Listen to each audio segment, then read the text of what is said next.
पख दी पकौड़ी, पलाखी दी पकौड़ी, पक्षी दी पकौड़ी, पकौड़ी परकटी की पकौड़ी, पिलखन की पकौड़ी, पाकड़ की पकौड़ी। कितने नाम हैं भारतीय अलग अलग राज्यों में।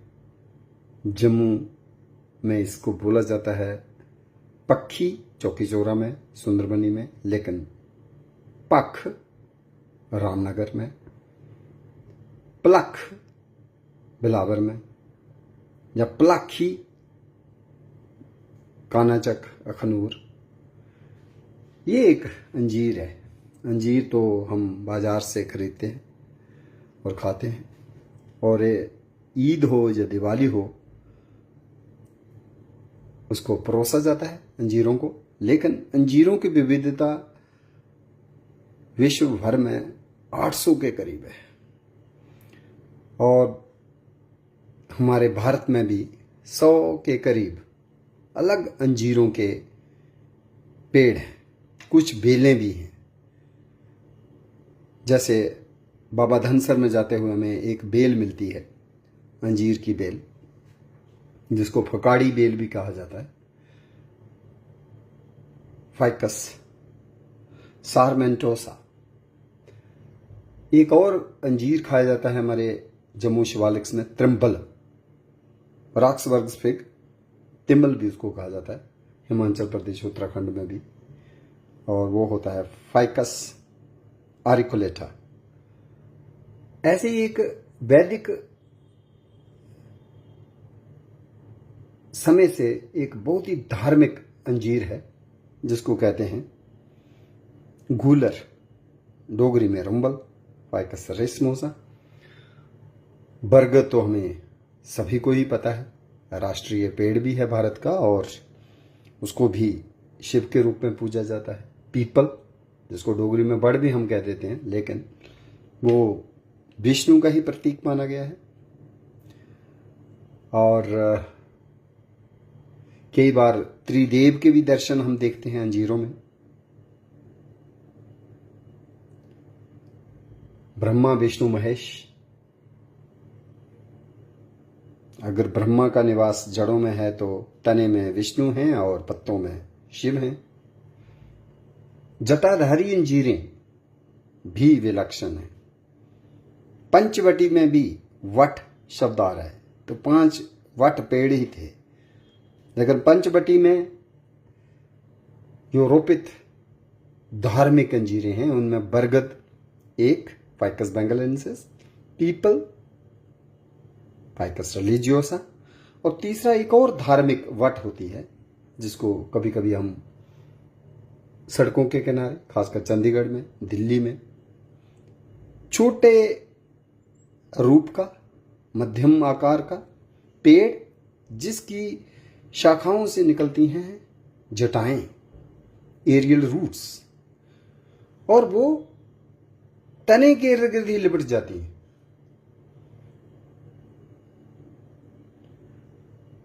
परकटी भी इसका नाम, पिलखन भी, पलाखी भी, पाकड़ भी, व्हाइट फिग ट्री अंग्रेजी में, और वनस्पतिक नाम है फाइकस वायरेंस। मांडा के जंगल में भी हमें ये मिलती है। और ये कानाचक से, बाबे दी जाड़ से लाई हुई फुटकल भी इसको कहा जाता है। फुटकल की कलियां हैं जो फूटती हैं बसंत के मौसम में, और ये कोमल फुटकल मुझे देने वाले में उपहार के रूप में पुरुषोत्तम शास्त्री दुबे, जिनसे सबसे पहले मैं मिला निशात गार्डन कश्मीर में, 2012 की बात है। और उसके बाद पता चला कि किस प्रकार की प्रतिभा है उनमें। पुरुषोत्तम शास्त्री दुबे संस्कृत के बड़े विद्वान हैं और पेड़ पौधों को भी समर्पित हैं। उन्होंने घर की छत पर ही एक छोटी सी पौधशाला भी बना रखी है जिसमें इस तरह के पेड़, पाकड़ हो, बेल हो, जामुन हो, सहजन हो, कचनार हो, उसको वो संवर्धन करते हैं, फेंके हुए टीन के डिब्बों में या दूसरे प्लास्टिक के डिब्बों में उनको लेके उसमें मिट्टी भर के, और ये सबसे पहले इस वन्य व्यंजन का जो उपहार है, जब पहली बार अगर मुझे कहीं मेरे नॉलेज में आया कि ऐसा भी एक अंजीर है जो जंगल में होता है और जिसकी स्वादिष्ट सब्जी, दही, रायता और पुलाव बन सकता है, वो पुरुषोत्तम शास्त्री दुबे थे। 2016 में जब मैं निदेशक था पर्यावरण विभाग में, तो राइका पार्क में हमने एक वन पर्यावरण मेला किया था मार्च के महीने में, 2016 की बात है। और उसमें खुर्शीद अहमद गनाई तब के एडवाइज़र थे माननीय राज्यपाल के, और वहाँ पे खास एक व्यंजन था जो था पलाखी का पुलाव। वो इसी फुटकल के कलियों का, प्लख या पक्खी या पलाखी या पिलखन, पाकड़, इन्हीं की कलियों का एक पुलाव था, बहुत ही स्वादिष्ट व्यंजन, जिसको खुर्शीद अहमद गनाई जी ने भी खाया था और प्रशंसा भी की थी पुरुषोत्तम शास्त्री दुबे जी की। और उन्होंने ही ये मुझे फुटकल की कलियों को फिर ला के दिया, क्योंकि कल शनिवार को सुबह सवेरे 9 बजे ईशिया होटल के पीछे एक बायोडाइवर्सिटी पार्क में ट्री टॉक पेड़ परिचर्चा का आयोजन होने जा रहा है, और उनके लिए एक विशेष व्यंजन के रूप में इसकी एक जागरूकता बढ़ाने के लिए और एक समाज में ये जनचेतना भी फैलाने के लिए कि हमें जंक फूड्स के बजाय अपने होम मेड फूड्स को ही बच्चों को परोसना चाहिए, चाहे वो स्कूल में हो, चाहे वो पिकनिक पे जाएं, ना कि उनको मार्केट से लेके खरीदे हुए जो चीज़ें हैं उनका सेवन करना चाहिए, क्योंकि उनमें कहीं ना कहीं प्रिजर्वेटिव्स होते हैं और कहीं ना कहीं जो रैपर्स उनके होते हैं वो भी कचरे के रूप में इधर उधर अस्थायी रूप से और स्थायी रूप से कहीं ना कहीं प्रदूषण का सबब बनते हैं।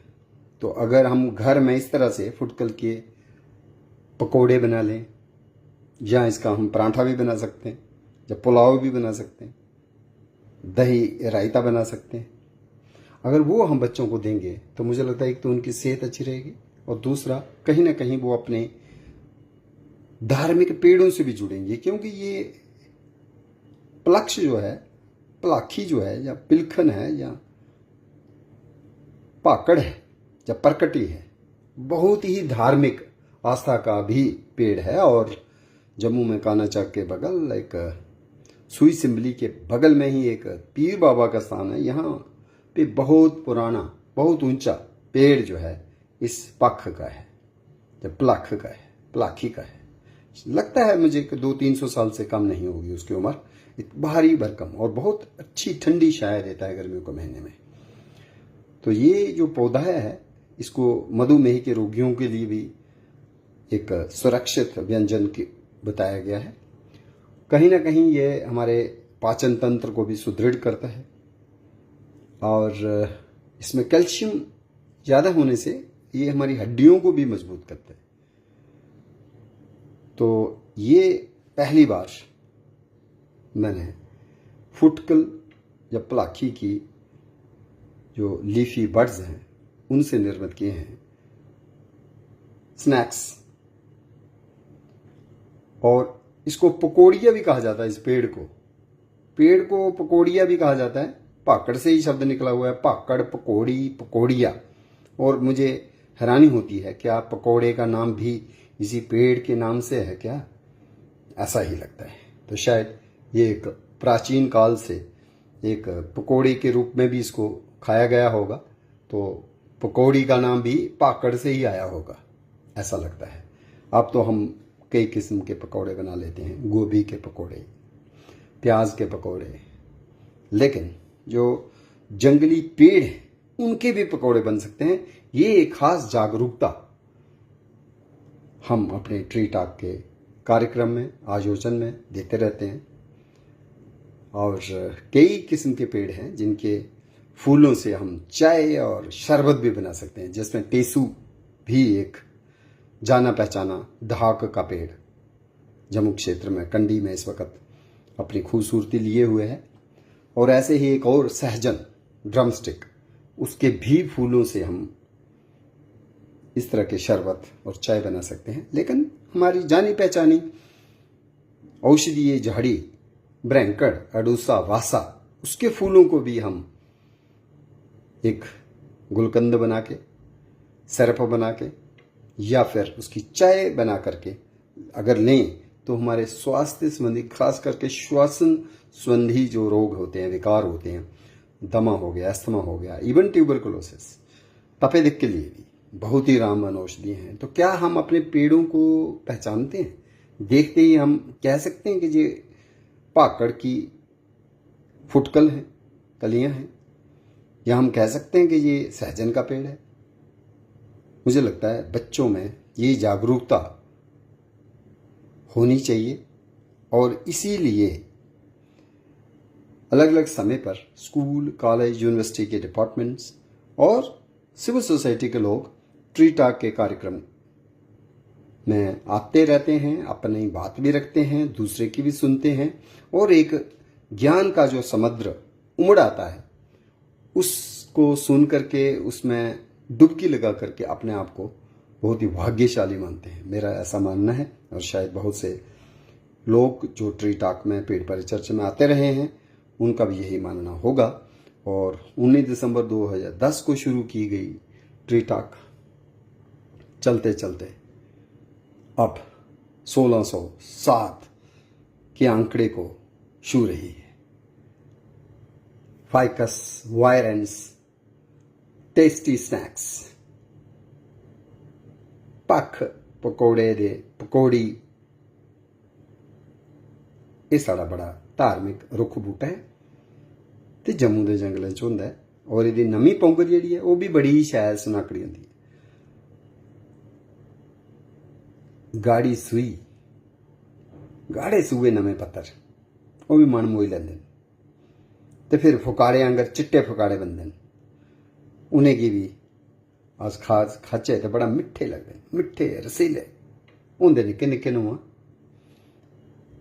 ते इंदी जिहड़ी एह् कलियां न, इंदा चार भी पौंदा है।